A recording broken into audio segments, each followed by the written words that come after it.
행하라.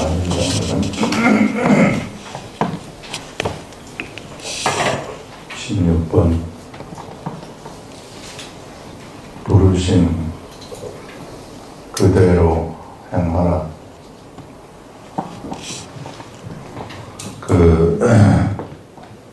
자, 요 15절부터 이제 나오는 것이 혹 믿지 아니하는 자가 갈리거든 갈리게 하라. 형제나 자매나 이런 일에 구애될 것이 없느니라. 요 앞에 나왔던 것이 이제 같은 맥락에서 이어지는 것인데요. 이제 한 부부가 같이 결혼을 해서 살고 있는데 한 사람이 예수를 믿고 한 사람은 예수를 믿지 않는다. 이렇게 했을 때에는 어떻게 하는가 하면은 이 사람이 같이 살고 싶어 한다면 같이 살아라.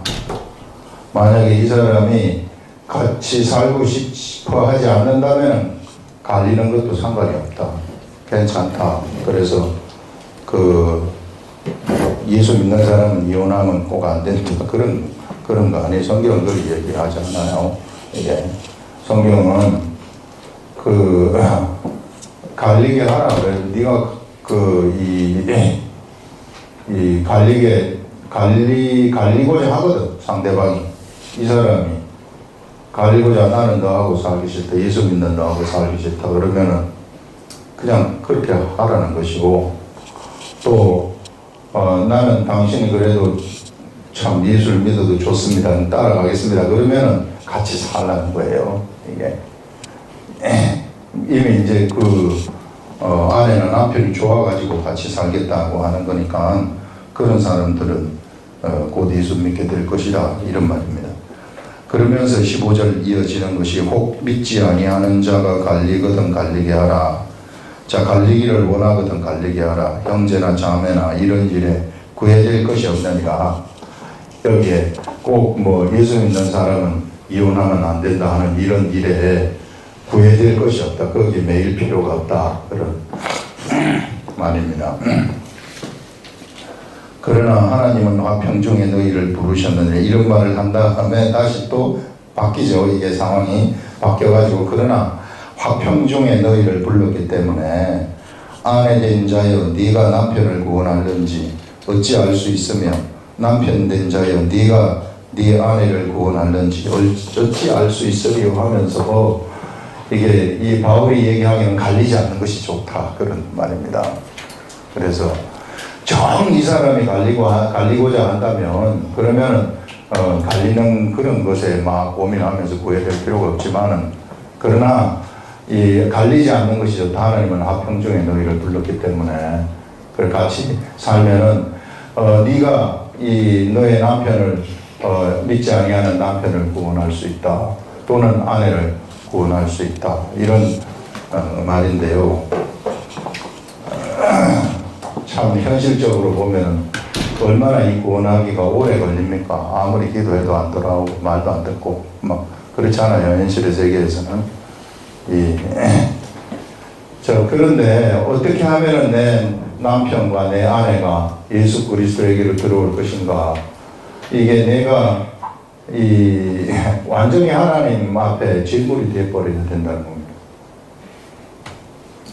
이게 성경이 지금 우리 고린도전서를 하면서 고린도전서 5장에서부터 우리들한테 알려주고 있는 것이 무엇인가 하면은 생산력이라는 것은 영적 생산력이죠. 영적으로 막 출산을 왕성하게 하는 사람들, 이런 사람들은 어떤 사람들에게 이 생산력이 증가하는가 하면은 그가 재물이 될 때에 이 생산력이 폭발적으로 증가한다는 거죠. 완전히 재물이 될 때에. 그래서 여러분 부부간에도 하나님 앞에 재물이 된 것처럼 내가 이 하나님 앞에 재물된 나의 삶이 이게 탁 이어질 때 이 사람이 거기서 꺾어지기 시작한다는 것입니다. 이런 사람이 세상에서 가장 생산력이 높은 사람이고, 그러면 생산력은 어디서부터 그에게서 일어나게 되는가 하면은 바로 그 주위로부터 일어나게 돼요. 이게 그가 만나는 사람들이 막 변하게 되는 겁니다. 변하게 되어가지고 영적으로 막 출산을 해서 예수 그리스도 안 믿는 사람들 예수 믿게 하고, 자기 생활 환경 가운데서 예수 믿게 하는 거죠. 그 환경 가운데 아내도 있고 남편도 있기 때문에 그래서 내가 완전한 재물이 되면은 이와 같이 막 많은 그런 사람들, 예수 안 믿는 사람을 예수에게로 돌이키게 되는 그런 일들이 일어나게 된다. 그래서 여러분 계속해서 지금 아름다운 교회 지금 하나님이 말씀하시고 계신 것이 이 재물이 되라. 어떤 재물이 되는가? 완전히 돼버리라. 이런 얘기를 하는 거죠. 완전한 재물이 됐을 때 비로소 그에게서 영적인 출산이 일어나게 된다 하는 것입니다. 성경에서 우리한테 얘기하는 것이 사람을 외모를 보고 그 영적 관점에서 이렇게 사람을 분별할 때 외적인 모습을 보고 분별하지 말고 무엇을 보고 분별하느냐 하면은 이 결실을 보고 분별하라 이렇게 말해요. 선지자를 우리가 어떻게 구분을 합니까? 선지자가 거짓 선지자도 많고 참 선지자도 많이 있을 수 있는데 거짓 선지자와 참 선지자를 어떻게 구분합니까? 바로 그 결실을 보고 구분을 하는 것이죠. 겉으로는 양의 모습을 하고 우리들에게 나와서 정말 저 사람이 참 선지자처럼 보일 수 있으나 그 사람이 진짜는 거짓 선지자인 것처럼 될 수 있다 하는 것입니다. 그래서 그 결실을 보고 이게 우리가 사람을 분간을 하는데 영적 세계에서 영적 분별력은 그런 것인데 그래서 이 재물이 된 사람들한테 막 출산이 일어나기 시작하는 것입니다. 막 예수 안 믿는 사람이 막 예수 믿게 되고 그 다음에 이 아직까지 어린 사람들이 막 성장을 해가지고 이제 예수 그리스도의 제자로 세워지는 이런 일들이 여기서 일어나게 된다 하는 것들을 알려주고 있지 않습니까?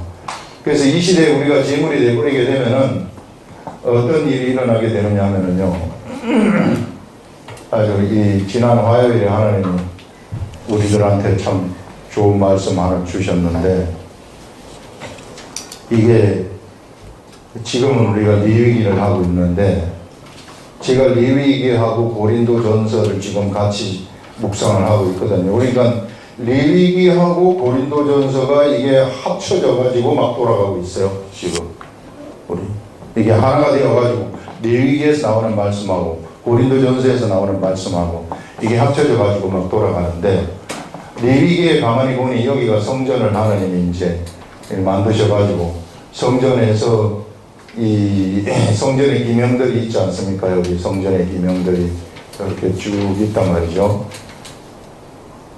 이런 이게 이제 향단이고 물두멍이 있고 여기에 제단이 이제 있습니다.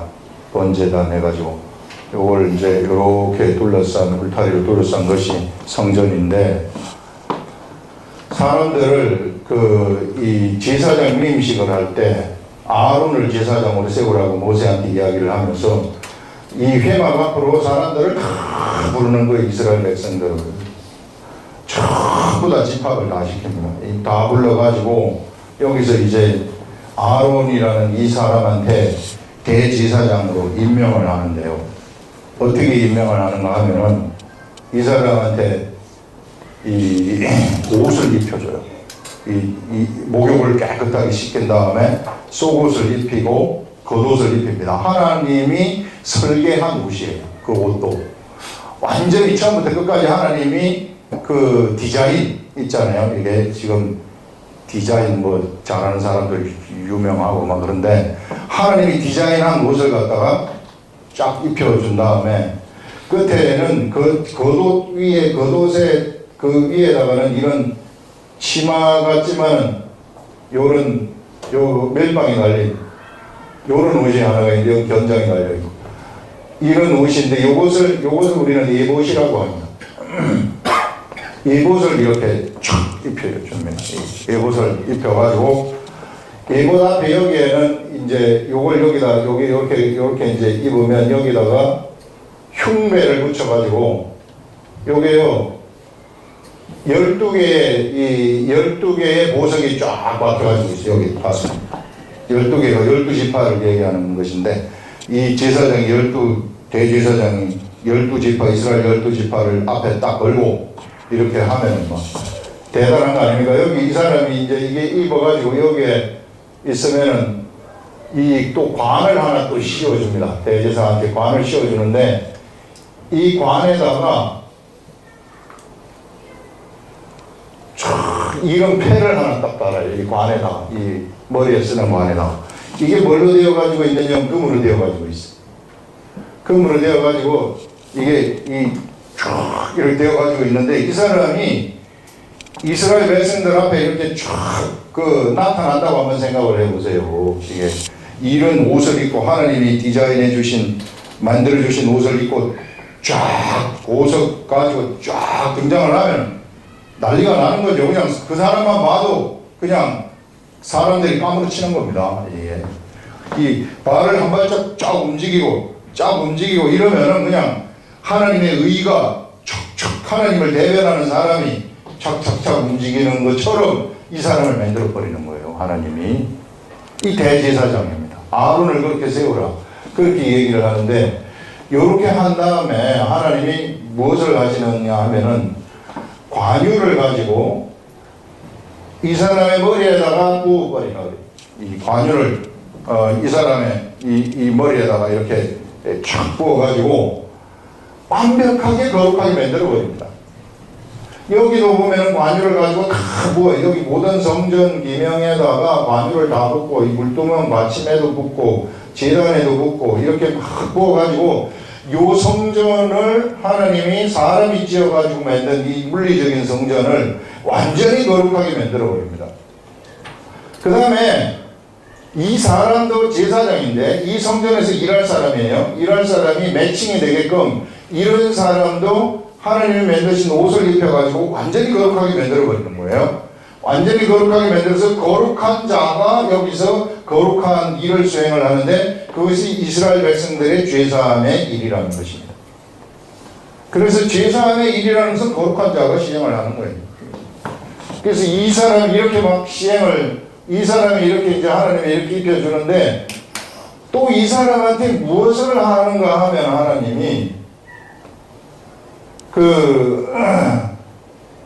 이 사람한테요, 요렇게 거룩하게 하게 한 다음에 무엇을 하도록 하느냐 하면은 이 사람을 위한 속죄제를 지내라고 하는 거예요. 이 사람을 거룩하게 해 주시고 두 가지를 하는데, 하나가 뭐냐면은 겉으로 이렇게 막 찬란한 옷을 입히시고, 그 다음에는 송아지하고 이런 것들을 잡아가지고 이게 이 불사르면서 여기에 이제 그 내장을 여기에다가 불사르는 겁니다. 내장을 불사르고 나머지 고기라든지 이런 것들은 저 버리는 곳에 가가지고 버리면서 거기서 불사르가지고 태우는 거예요. 이 속죄제인데, 이 사람을 이렇게 겉으로 거룩하게 한 다음에 그 다음에 또 어떻게 하느냐면 속죄제를 지내게 하심으로써 이 사람의 속까지도, 그 안에 있는 속까지, 겉사람 겉에 보이는 것도 거룩하고, 그 다음에 그 안에서 내면적인 저 깊숙한 곳에 있는 그 내면도 이 속죄제를 통해 가지고 거룩하게 만들어버립니다. 그래서 이 대제사장이라는 사람, 이 제사장 이 사람은요, 거룩하지 않은 것이 하나도 없어요. 완전한 거룩함이 그에게 나타나 버리는 겁니다. 그래서 이 사람이 무엇을 하게 되느냐면 이스라엘 백성들의 죄사함을 주관하는 거예요. 그래서 이렇게 쫙 이렇게 다니면서 이스라엘 백성의 죄사함을 이렇게 주관하도록 이렇게 하셨는데, 여기서 하나님이, 이거는 성경에 나오는 말이에요. 이거는 이제 성경에 나오는 말인데, 여기서 하나님이 우리들한테 주신 말씀이 무슨 말씀인가 하면, 그러면 너는 어떠냐 말이지. 예수 믿는 너는 누구냐? 예수 믿는 너는 제사장이 아니냐 그 말이죠. 예수 믿는 우리가 뭐가 되어버렸느냐면요, 성경에서는 사도 바울 얘기가 복음의 제사장이 됐다고 얘기를 합니다. 우리가 복음의 제사장이라면은 하나님이 우리들한테 이 속죄제는 누구에 의해서 속죄제를 드리게 하느냐면, 이거는 예수님이 우리를 위해서 속죄제를 드리셨어요. 예수님이 직접 제물이 되셔가지고 우리를 위한 속죄제를 드리셨습니다. 그 우리들 속에는 완전히 깨끗해졌어요. 이게 속에는 깨끗한데 이 옷 있잖아요. 이 겉에는 아직 깨끗하지 않아요. 겉에도 누가 입혀주는 옷을 입어야 되느냐 하면 제사장들은 하나님이 입혀주시는 옷을 입어야 된다. 그러면 우리가 겉으로 하나님이 입혀주시는 옷을 입으려고 한다면 무슨 옷을 입어야 되겠는가? 흰옷을 입어야 된다고 얘기를 하고 있어요. 성경은 흰옷을 우리들한테 입어라 이렇게 얘기를 하는 겁니다. 너희가 쏘은 이미 깨끗해졌으니 이제 내가 주는 흰옷을 너희가 입어라. 그렇게 되면은 이것도 깨끗해져 가지고 정말로 너희들이 복음의 제사장이 되어 가지고 그때부터는 사람들을 제사장으로 이끌 수 있는 자격이 너희들한테 생기게 된다 하는 것인데, 이 흰옷은 무엇입니까? 착한 행실이라고 얘기를 합니다. 바로 여기에 이 대제사장 옷과 같은 하나님이 설계해 주신 이 옷이라는 것이 이 시대에 이 영적 제사를 드리는 이 시대에서는 그게 어디에 나타난 착한 행실이 바로 이 옷과 같다는 것이다. 이 착한 행실은 무엇인가? 이것은 하나님이 말씀을 우리들한테 주시는 그 말씀을 듣고 이 말씀을요 어떻게 해야 되느냐 하면은 스펀지가 물을 머금은 것처럼 딱 물을 머금고 있어야 돼요. 그래서 물을 머금고 있어야만 이 사람이 말씀으로 행동을 할 수가 있는 겁니다. 그냥 물을 머금지 않고 그냥 밋밋하게 있다 그러면 행동이 안 돼요. 이 말씀은 알지만 행동 자체가 옮겨질 수가 없어요.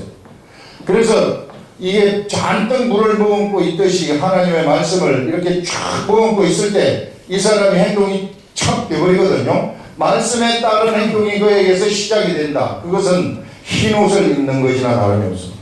이런 착한 행실이 그에게서 이게 나타나게 되고, 이렇게 되면 이 사람은 이때부터 이 사람들을 갖다가 이게 하나님의 제단의 제물로 바치기 시작하는 겁니다.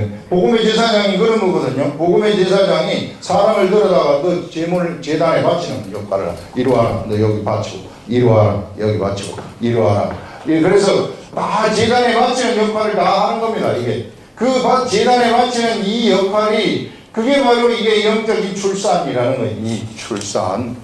수많은 사람들을 예수에게로 이끌어 와가지고 이렇게 하는 하나님의 사람으로 만들어버리는 이런 일을 하는 사람들이 바로 이런 자들이다. 그래서 여러분 우리가 하나님의 말씀을 갖다가 물에 이 스펀지가 물을 머금듯이 이렇게 쫙 머금고 있는 것이 얼마나 중요한지 몰라요. 그냥 어쩌다가 말씀 하나 있는 거 그냥 좋아요 하고 잊어버리는 거 이런 건 아무것도 아닙니다. 맨날 알아봤자 말씀 이게 이 행동 자체가 안 나와요.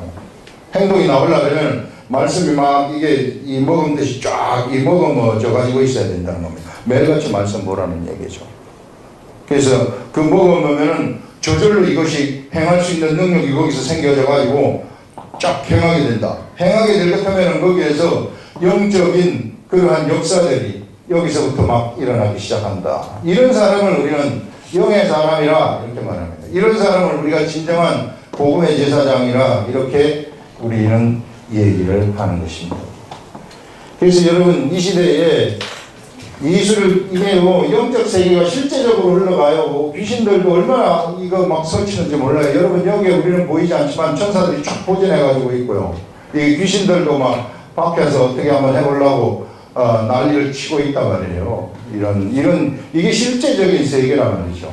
그놈들한테 당하지 않고 그놈들한테 우리들이 속지 않으려고 한다면 언제나 우리가 이런 말씀을 스펀지의 말씀을 먹음듯이 그것만 이렇게 쫙 머금고 있으면 된다는 것입니다. 이게 그러니까 이 예수 그리스도만 있으면 되는 거예요. 우리 예수 그리스도의 말씀만 있으면 모든 게 다 끝나요. 뭐 우리가 이 교회라는 것이 예수 그리스도만 있으면 끝나는 겁니다. 그걸 우리가 교회에 더 이상 다른 게 필요가 없어요. 그러니까 뭘 중시할 필요가 없고 교회에 중요한 것은 우리 주 예수 그리스도. 이 시대에는 말씀이 예수 그리스도로 지금 계시기 때문에 말씀이 중요한 것이다 하는 것이라는 겁니다. 자, 그러면서 우리 17절 보시면 오직 우리 주께서 각 사람에게 나눠 주신 대로 하나님이 각 사람을 부르신 그대로 행하라. 자, 우리가 이제 이 예수를 이제 어떤 사람이 믿게 됐는데 이 사람이 할례자로 있을 때 예수를 믿었다. 할례자라는 것은 유대인 아닙니까? 이 유대인으로서의 예수를 믿었고 무할례자로 있을 때 예수를 믿었다. 주로 이제 이방인 무할례자, 이방인 헬라인이나 이런 사람들이 이제 이런 사람들인데, 자 유대인으로 있을 때 예수를 믿었느냐? 그러면 유대인으로 그대로 있으라고 말입니다. 무할례자로 있을 때 예수를 믿었느냐? 할례자 되지 말라는 겁니다. 할례자처럼 행동하지 말아라. 그냥 무할례자로서 너를 부른 그곳, 너를 부른 그 상태, 하나님이 너를 부르신 그 상태에서 네가 하나님의 말씀을 알아듣고 그 상태에서 하나님이 시키는 대로 흰옷을 입고 흰옷을 입는 것, 행하는 것, 착한 행실로 행하는 것이 그 사람에게서 최고로 좋다는 거예요. 자꾸 옮겨가지고 뭘 하려고 생각하지 말라는 거지. 우리 보기에는 저 사람 가만히 보니까 유대인은 우리보다 더 나은 것 같은데요. 내가 유대인 되면 안 될까요? 나 할례 받고 싶어요. 그렇게 하지 말라는 거예요. 네가 무할례자로 부름을 받았다면 무할례자로서 그곳에 있는 그 자리에서 네가 여기에 있는 이 장소에서 무할례자의 아름다운 최고의 환경을 네가 창출할 수 있는 그런 것이 너한테 주어졌다는 것입니다. 직장도 마찬가지. 직장에서 직장도 하나님 나는 참 큰 직장이 좋아요. 난 중소기업 작은 직장 싫어요. 큰 직장에서 부름을 받았는가? 그럼 큰 직장에서 그가 하나님의 일을 감당하는 것이고, 작은 직장에 부름을 받았으면 그 작은 직장을 아름다운 환경으로 바꾸어갈 수 있는 그런 능력을 하나님 부어주셨다는 거예요. 가정의 주부로 부름을 받았다. 주부로 부름을 받았어. 주부로 있는 상태에서 주부로 부름을 받았으면은 가정의 주부로서 거기에 엄청나게 세상 사람들이 도저히 할 수 없는 그런 영역을 거기서 만들 수 있는 그런 그 환경, 그런 상태를 만들 수 있는 능력이 그 사람한테 부여되어 가지고 있다는 겁니다. 그러니까 각기 맡은 고유의 그 영역이 얼마나 아름다운 것인지 몰라요. 이게. 그렇기 때문에 나는 당신처럼 되고 싶어요. 이런 것 자체가 필요 없다는 것입니다. 예수 그리스도를 믿는 사람들한테는. 예수를 믿는 사람들 앞에서 나는 참 부자로서 예수를 믿는 게 좋은데요. 부자로서 예수를 믿게 됐으면은 그러면은 그 자리에서 그냥 믿으면 되고, 가난한 자로서 예수를 믿게 됐다. 그러면은 가난한 자로서 그 상태를 아름답게 만들면은 하나님이 거기서 최고의 아름다운 환경을 준다는 겁니다. 거기서 영원히 가난하게 사는 것이 아니라 최고를 주는데 그 뒤에 나오는 것이 무엇인가 하면은 종으로 있을 때 부름을 받은 거 아닙니까? 여기 보시면은 18절에 할례자로서 부름을 받은 자가 있느냐? 무할례자 되지 말며, 무할례자로 부름을 받은 자 있느냐? 할례 받지 말라. 할례 받는 것도 아무것도 아니요, 할례 받지 아니하는 것도 아무것도 아니로되 오직 하나님의 계명을 지킬 따름이니라. 하나님의 계명이 가장 중요하다는 겁니다. 하나님의 계명을 있는 그 자리에서 지키기만 하면은 있는 그 자리가 빛이 난다는 것입니다. 그것이 유대인의 환경이든지 이방인의 환경이든지 그것이 엄청난 빛이 난다는 것이고, 네가 종으로 있을 때 부름을 받았느냐? 염려하지 말라. 그러나 네가 자유하게 될 수 있거든 그것을 이용하라. 이렇게 말합니다. 종으로 있을 때, 그럼 나 종으로 있을 때 부름 받으면 죽을 때까지 종으로 살란 말입니까? 이렇게 얘기할 수 있으니까 여기서 얘기하는 것이, 네가 종으로 있을 때 부름을 받았느냐? 네가 종으로 있을 때 이런 하나님 중심으로 하나님의 계명을 중히 여겨가지고 그 하나님의 계명을 지키면서 살아가게 되면, 그러면 하나님이 너한테 새로운 환경을 주신다. 그 종으로서 최고의 환경을 하나님이 가져다 주신다. 그러면 거기서 자유함의 환경이 거기서 올 수 있기 때문에 그것을 이용하라. 그 말은 자유함의 환경을 네가 취하라. 그런 말씀이죠. 그래서 여러분, 우리가 있는 그 자리가 얼마나 중요한 건지 모릅니다. 이게 우리가 있는 그 자리에서 우리는 이 하나님의 말씀을 내가 행하게 되면, 그러면은 그 하나님의 말씀이 어떤 사람도 흉내낼 수 없는 그 환경, 엄청난 환경을 그가 창출하는 사람이 되어버린다 하는 그것들을 얘기해요. 그러니까 옆에 있는 사람을 부러워할 필요가 없어요. 성경 지금 이 말씀이 우리들한테 그런 것들을 알려주고 있습니다. 예수를 믿는 사람은 예수 믿는 그 자체가 너무나도 아름답고 너무나도 위대한 것이기 때문에 그들이 어느 곳에 있든지 거기에서 그 빛을 발하게 되면은 그 영역은, 그 사람을 중심으로 한 그 영역은 최고의 영역으로 바뀌어버린다는 것을 여기서 알려주고 있습니다. 그래서 이런 최고의 영역으로 여러분들 한번 만들어 보시라 하는 겁니다. 그 다음에 22절, 주 안에서 부르심을 받은 자는 종이라도 주께 속한 자유인이요 또 그와 같이 자유인으로 있을 때에 부르심을 받은 자는 그리스도의 종이니라. 또 자유인으로 있을 때 부름을 이 받은 자들, 이 예수 그리스도를 영접하게 되면은 이제 예수 그리스도를 따라가는 삶을 살기 때문에 그 사람은 예수 그리스도의 종이라는 겁니다. 너희는 값으로 사신 것이니 사람의 종이 되지 말라. 여기서 얘기하는 것은 사람 말 듣지 말라 그 말이에요. 사람의 종이 되지 말라 하는 것은 사람 말 듣지 말라. 여러분 사람 말 절대 듣지 말라는 말. 하나님의 말을 들으시라. 여러분들 고민이 있습니까? 예. 제가 참 이거는 알려주고 싶지 않은 건데 제가 알려주는 건데요. 이게 또 하나 여러분의 고민이 어떤 고민이 있습니까? 고민. 경제적인 고민, 직업의 고민, 질병의 고민, 그 다음에 이 불화의 고민, 가정의 고민, 오만 고민이 다 있을 수 있잖아요. 이런 고민.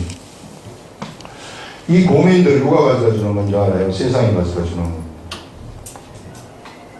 근데 이 세상은 우리들한테 이 속으로 쫙 빠지라고 얘기를 해요. 이리 들어와라, 이리 들어와라. 이리 들어와라, 이리 들어와. 이리 들어와가지고 여기에 나하고 같이 여기서 범벅이 돼가지고 놀자. 그런 얘기입니다. 이게. 근데 성경은 우리들한테 뭐라고 얘기를 하느냐면은 이쪽으로 들어가지 말라는 거예요. 네가 오늘 고민 오늘로 족하다 내일 고민 땡겨갖고 하지 말아라. 이게 하나님 말씀이 고민 속으로 네가 들어가지 말고 그냥 하나님이 이런 고민을 해결하신 데에는요 하나님의 방식으로 해결하실 때에 제일 먼저 보내는 게 뭔지 알아요? 제일 먼저 보내는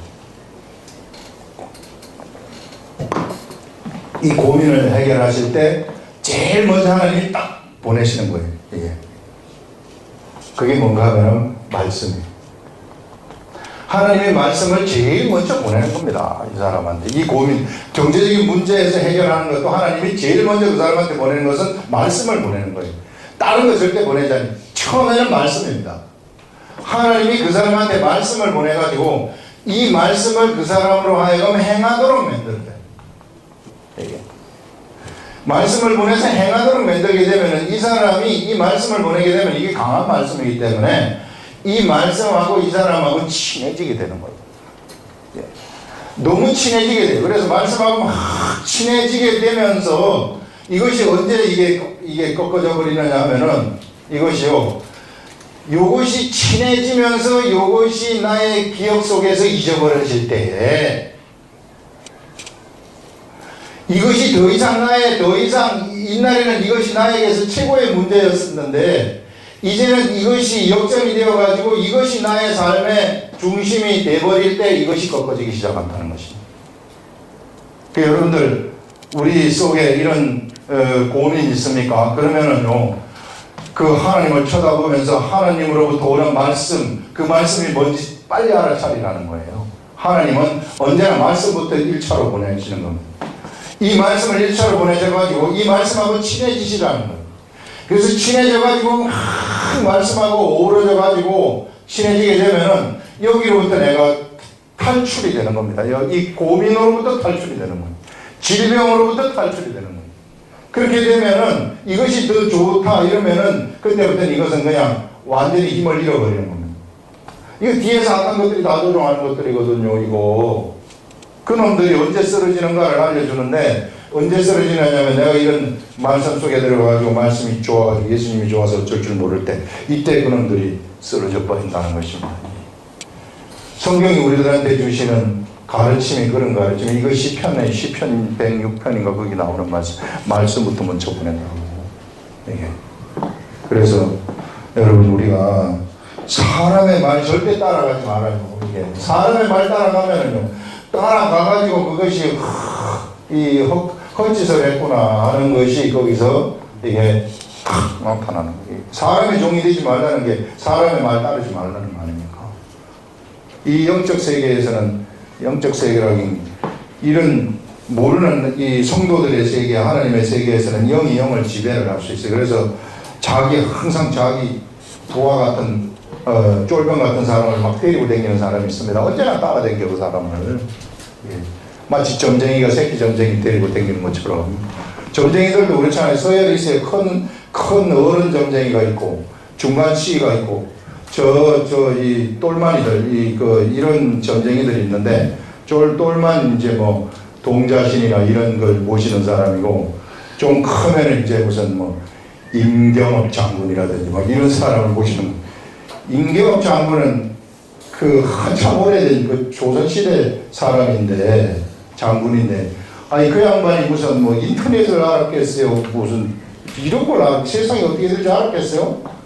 그걸 막 모시면서 그분이 어떻게 한다고. 조선시대 사람이 지금 이 시대에 뭘 알겠어요? 동자도 마찬가지라고. 동자가 어린애가 무슨 글을 깨쳤겠어요? 뭘 깨쳤겠어요? 이게. 그런 사람한테 의지한다는 자체가 얼마나 웃기는지. 하여튼 이런 것들 여러분 사람을 따라가지 말고 우리는 이거 따라가라는 겁니다. 이거 정답이에요. 여기서 다 해결책이 진짜 해결책이 다 있습니다. 안 그러면 성경이 잘못되고 거짓말이지. 절대 거짓말 아니거든요. 참 알기는 알겠는데 목사님 참 좀 힘든 거 아닌가요? 이거 그럼 우절하고 나보러 어떻게 했으면 좋겠어요. 제가 이게 이렇게 말하는데 이게 제가 얘기하는 거 안 했잖아요. 이게 한번 행해 보시라고. 물을 먹은 듯이 먹으셔가지고 주님 좋아하셔가지고 말씀 좋아하셔가지고 말씀대로 내가 한 발짝이라도 한번 행해 보시라고. 그러면은 거기서 주님의 사랑이 쫙 나타나가지고 은혜가 막 나오지 않겠습니까? 25절 처녀에 대하여는 내가 주께 받은 계명이 없으되 24절 이제 사람의 종이 되지 말라 한 다음에 우리는 하나님의 종이라는 겁니다. 형제들아 너희는 각각 부르심을 받은 그대로 하나님과 함께 거하라. 그래서요 우리 마음대로 살지 마시고 하나님의 종이 되어버렸어요. 근데 자꾸 우리 마음대로 살려고 하니까 질서를 벗어나는 거죠. 우리는 질서가 원래 하나님하고 같이 살도록 돼 있는데, 그래서 그 질서에 어긋나는 삶을 살면은 힘들어져요. 처녀에 대하여는 내가 주께 받은 계명이 없으되, 바울이 하나님으로부터 직접 받은 계명은 없다고 얘기를 합니다. 주의 자비하심을 받아 충성스러운 자가 된 내가 의견을 말한다. 그렇지만은 내가 나의 의견을 말한다. 나는 자비하심을 받아서 주님의 충성된 자가 되었는데 그 나의 의견을 말하노니 내 생각에는 이것이 좋으니 곧 임박한 환난으로 말미암아 사람이 그냥 지내는 것이 좋다. 그 당시에는 예수님이 곧 온다고 생각을 했어요. 그래서 이런 사도 바울은 언제나 종말론 의식을 가지고 있었습니다. 이 시대에도 우리가 그래서 종말론 의식을 가지고 있을 필요가 있다는 것입니다. 그래서 그냥 지내는 것이 좋으니라. 네가 아내에게 매였느냐? 노이기를 구하지 말며. 그렇다고 해서 이제 결혼을 해가지고 아내하고 묶여져서 아내에게 매였느냐? 그럼 노이기를 구하지 말고, 아내에게서 노였느냐? 그 아내에게서 이제 풀려가지고 이제 이 노였느냐? 그럼 아내를 다시 구하지 말고 혼자 살라. 그런 말입니다. 그러나 이렇게 한 다음에 그러나 장가 가도 죄 짓는 것이 아니요 처녀가 시집가도 죄 짓는 것이 아니로되 이런 것들은 육신의 고난이 있으리니 나는 너희를 아껴노라 하면서, 이거는 육신의 고난이 있다. 결혼하면 왜 육신의 고난이 있는가 하면은 아내는 남편을 육적으로 즐겁게 해줘야 되고, 남편은 또 아내를 또 마음에 들게 또 해줘야 된단 말이에요. 그래서 고난이 심하다. 이런 것은 육신의 고난이 있으리니 나는 너희를 아낀다. 이런 말을 여기서 하고 있습니다. 그래서 여러분, 결혼 그 자체가 목표가 아니다. 우리들은 결혼은 우리들의 삶의 목표가 아니고, 성경은 결혼을 신성한 것이라 얘기하지도 않습니다. 성경은 그냥 우리의 중심은 예수 그리스도만 말씀이 우리의 삶의 중심이고 우리의 목표이고 그거를 이 말씀을 따라가는데 말씀을 행하는 데 있어서 결혼이 필요하면 하는 것이고 필요 없으면 안 하는 것이죠. 이것이 이제 신약 시대에 살아가는 우리들한테 주는 그런 가르침이다 하는 것입니다. 기도하겠습니다.